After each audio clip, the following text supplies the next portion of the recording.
ABN Marathi news मध्ये आपल्या सर्वांचं स्वागत आहे। ताज्या बातम्यांसाठी एबीएन मराठी न्यूजला सबस्क्राइब। मी महेश रावना गेल्या वर्षभर पासून ओळखतो, 1.5 वर्षापासून तिथं ओळखतो। मी त्यांची तळतळ बघितली आहे। ते कसं या मतदारसंघाच्या हितासाठी, एमआयडीसी साठी आणि आयटी साठी तिथं लढतात हे मी स्वतःहून तिथं बघितलेलं आहे। म्हणून त्यांनी मला फक्त काही दिवसांपूर्वी फोन केला की जमेल का। मी म्हणलं तुम्ही तर आमदार होणारच आहे, फक्त लीड वाढवण्यासाठी 100% हा तुमचा कार्यकर्ता इथे येणार आहे। आता त्यांचा मुलगा म्हणतो 1 लाखाची लीड। अहो 1 लाखाची लीड सोडा, 1 लाख मत तरी तुम्ही मिळून दाखवा। ही परिस्थिती आजची इथं। अहो तुम्ही फक्त लोकांना जाऊन विचारा काय परिस्थिती आहे, तर 1 लाख मत सुद्धा तिथं मिळणार नाही। आणि आपले हे महेशराव 100% मला असं वाटतं की 60-70 हजार निवडून आल्याशिवाय राहणार नाही।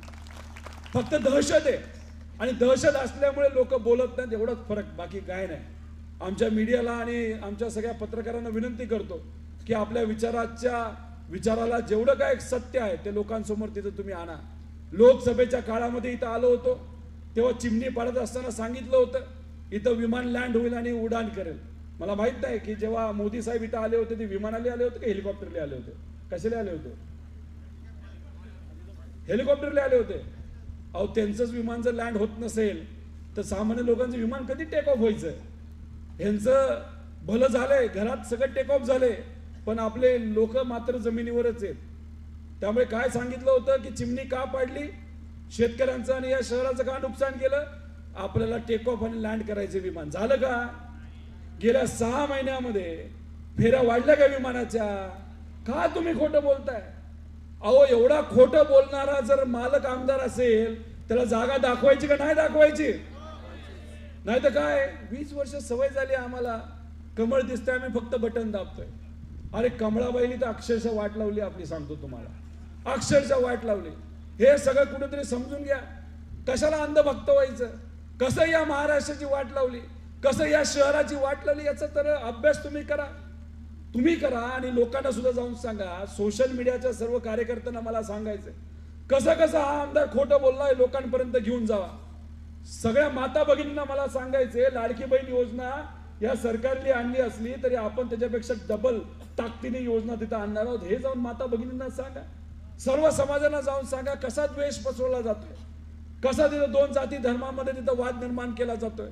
एकत्रित येण्याची खऱ्या अर्थाने वेळ आली। अहो पवित्र भूमी आहे इथं। आजपर्यंतचा इतिहास जर तुम्ही सर्वांनी बघितला, सर्व धर्माचे, सर्व जातीचे, सर्व भाषेचे लोक एकत्रित राहतात आणि त्यांचं फक्त एकच स्वप्न आहे की आमचं घर जसं सुंदर आहे तसं आमचं शहर सुद्धा सुंदर झालं पाहिजे, आमचं शहर सुद्धा विकसित झालं पाहिजे, आमच्या युवांना पुढच्या पिढीला इथल्या हितच काम मिळालं पाहिजे। आणि हे काम भाजपने आतापर्यंत करून दाखवलेलं नाही। त्यामुळे मी आता आपल्या सर्वांना इथं विनंती करतो, एक संधी तुम्ही देऊन बघा, ती संधी दिल्यानंतर संधीचं सोनं महेश राव सुद्धा तिथं केल्याशिवाय राहणार नाही आणि आम्ही सुद्धा महेश रावच्या पाठीमागे भक्कमपणे तिथं उभा राहणार आहोत।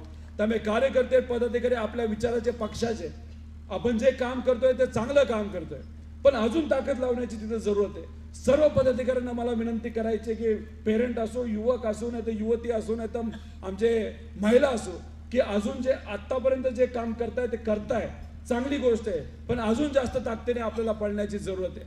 भाषणामध्ये कोणीतरी सांगितलंय शिवसेना काम करत नाही, अजिबात नाही। उद्धव ठाकरे साहेब पुढच्या 5-6 दिवसामध्ये इथे येणार आहेत, त्यांच्या पदाधिकाऱ्यांना ते घेऊन बसणार आहेत आणि काम करतील, ते काही अडचण नाही। मी सुद्धा ते पदाधिकाऱ्यांना बोललोय, त्यांनी मला सांगितलं, आश्वासित केलंय, अजिबात नाही, आम्हाला उद्धव ठाकरे साहेबांचा आदेश आहे, अख्ख्या महाराष्ट्रातल्या शिवसेनेला आदेश आहे, काही झालं तरी महाविकास आघाडी धर्म हा पाळायचा म्हणजे पाळायचा।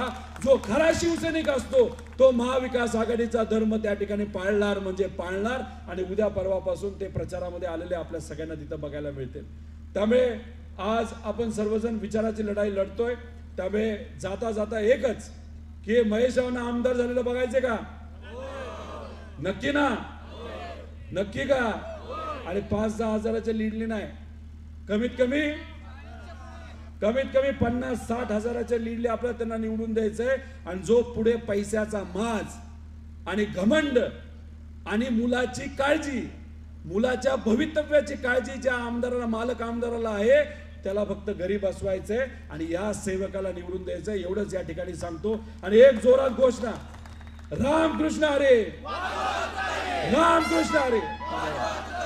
हात वर करून रामकृष्ण हरी, रामकृष्ण हरी। पवार साहेब आप आगे बढ़ो, महाविकास आघाडीचा। चला मग, एवढा मोठा आवाज असेल, एवढी ताकद असेल आणि एवढे निष्ठावंत कार्यकर्ते पदाधिकारी आणि स्वाभिमानी जनता असेल तर विजय 100% आपला आहे। एवढंच या ठिकाणी सांगतो आणि थांबतो। अरे इथं पण हात वर करून सांगा रामकृष्ण हरी, रामकृष्ण हरी।